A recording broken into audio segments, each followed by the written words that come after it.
been Crystal, and I will hope that when you log on, if you'll just say hello and let us know where you're from, because I always think it's very interesting to figure out where people are from, to see, because it's, for me, being in northern Michigan, to be connected with people that are all over the country is really awesome. So I hope that this goes pretty well. I have been having a lot of trouble with my internet over the last 10 days, and AT&T just drove up.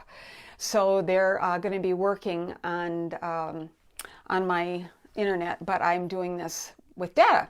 So it'll probably come out a lot better. Anyway, so today I want to talk about the patriarchy, because some people might not think that this is a very important issue, but I have found that more and more of my couples, particularly millennials and even the Gen Xers, they're much more conscious and aware of patriarchal language, and yet there are certain subtleties that just kick in without people even being aware that that's what they're doing. And that kind of begins with when the groom, if it's an opposite sex couple, with the groom asking if it's okay if he goes ahead and marries the family's daughter. So sometimes it's better just to say, hey, are you good with this? Instead of, asking for permission, because it isn't like parents, that the bride or whoever the other partner is needs anybody else's permission other than the bride or the groom, whoever it may be, saying, yes, this is who I want to get married to.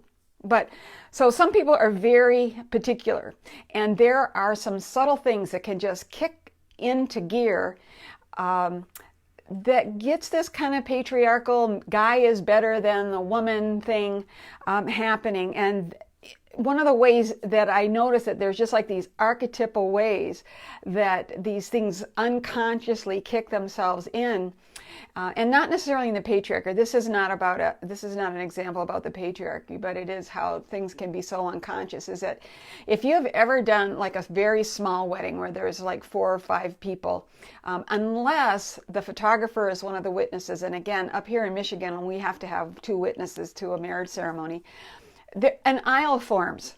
It's like there is just something that goes through people's minds that when you get married, there's always an aisle, rather than just, if it's a small group, it could just be a gathering together.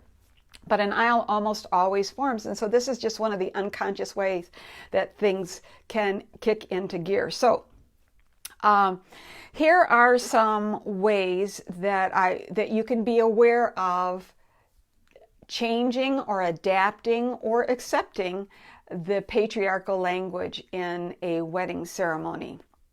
So one of the first ways is at the very beginning, like when I talk to couples, when someone has hired me and I am talking to them about their ceremony, I always ask them, who is walking you down the aisle? I don't say who is giving you away.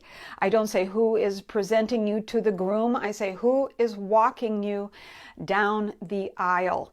And often it is the father or an uncle or some male figure. But more and more, I encourage couples that there is no right or wrong way to do it, and that it's very common these days for a mother or a female figure to do the walking in with the bride, or actually presenting her. Or I also suggest that the father or the male figure say, her mother and I, or the family and I, rather than just to say I do. But however they decide to do it, that's fine. But in case you didn't know about the symbolism of where people stand, like let's just say this is a more formal wedding and a male figure is walking the bride in and the groom is standing with me. And so again, this is an opposite sex ceremony, but it can certainly apply to whoever gets walked in if it's a same-sex couple too, is that the male figure is supposed to stand between where the groom is standing and where the bride is standing. And that's symbolic of his position has been to be her protector, her guard, her provider up until this point. And so when he hands when he joins their hands together, that is supposed to be symbolic of he is giving up his position, he's stepping in the background, and now the new man in her life is coming over, to be her protector and her guide, which is fine. But the thing is that she can also be that way for him. So it's not that, throwing out anything about us being there for each other and protecting each other and caring for each other is a bad thing. It's just that it's mutual. It's not just the man doing it for the woman. So that's the symbolism, in case you didn't know. And sometimes when you lead a rehearsal, it's interesting to kind of add that little bit of history to the wedding rehearsal. It just kind of helps to educate people of why we do things that we do.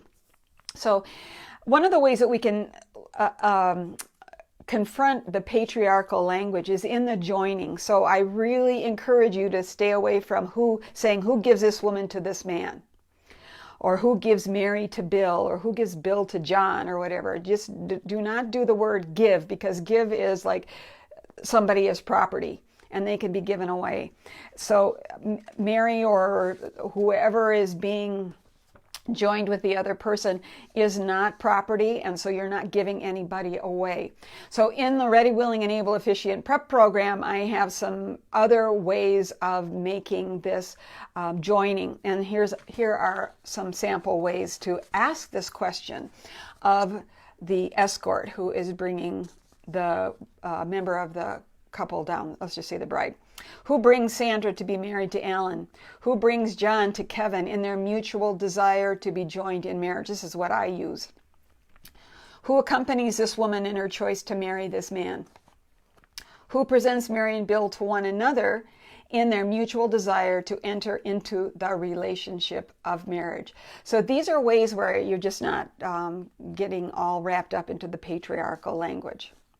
So the second place where patriarchal language rears its head is in their vows.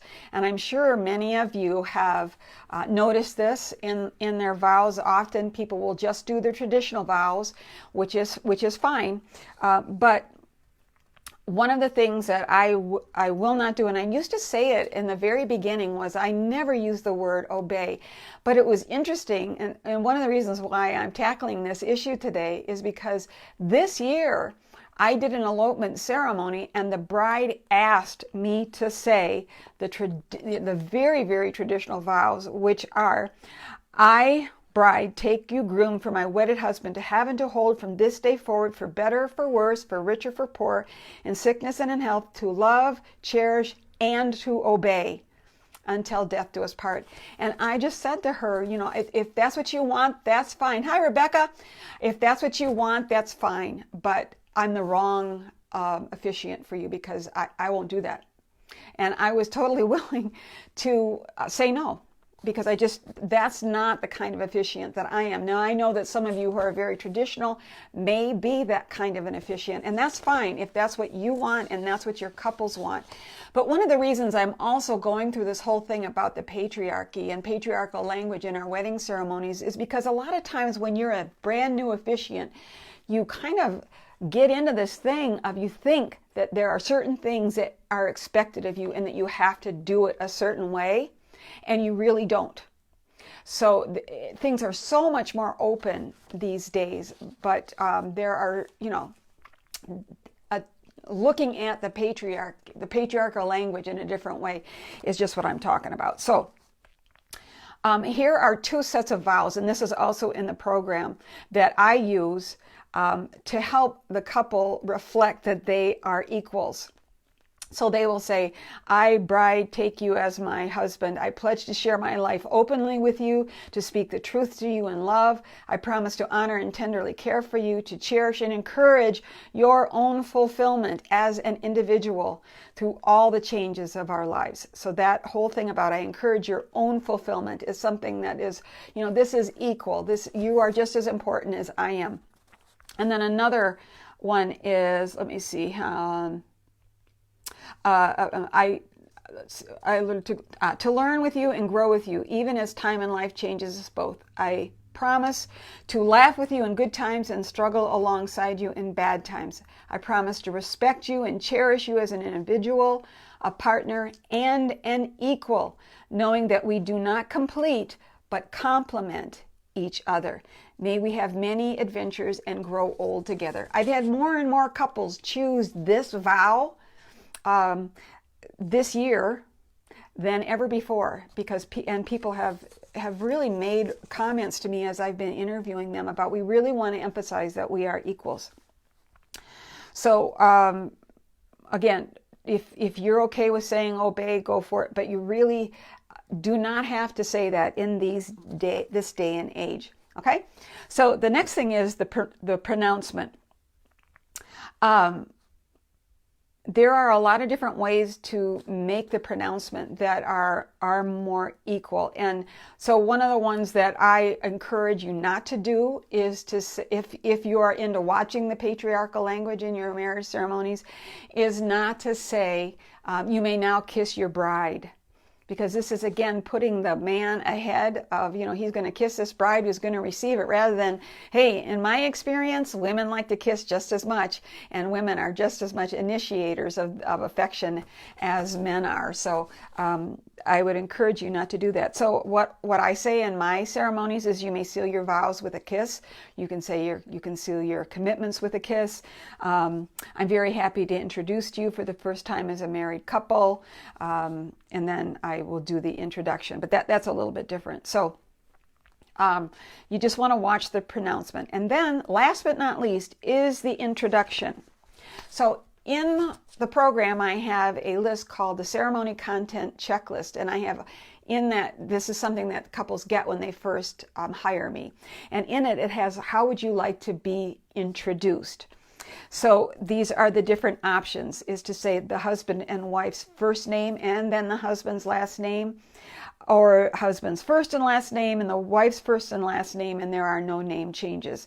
And I think what I'll do is I'll post all of these different options in the field. Couples nowadays share equally. I love your perspective. Thank you for sharing your love. Oh, you're such a sweetheart. I love you, Rebecca.